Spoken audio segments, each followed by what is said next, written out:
శివరాత్రి అంటేనే జాగరణ, ఉపవాసం కదా. ఇంకొకటి కూడా ఉంది, నేను చెప్పనా, శివుడికి చాలా ఇష్టమైనది. అదేమి చెప్పనా?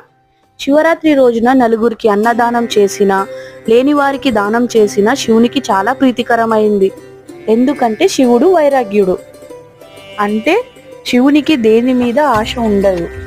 మనం నలుగురికి మంచి చేయాలనుకుంటే దానినే భక్తి అనుకుంటాడు మన మహాశివుడు. దేవుడైనా వచ్చి మనకి మంచి చేయాలంటే ఏదో ఒక రూపం దాల్చే రావాలి. అది మనిషి అయినా, జంతువు అయినా, ఏ రూపమైనా.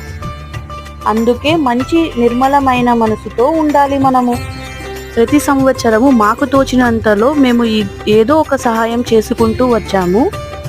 మీరు కూడా మీకు తోచినంతలో ఏదో ఒక సహాయం చేస్తూ ఉండండి. ఆ ఈశ్వరి అనుగ్రహం ఎలా వస్తుందో మనకే తెలియదు.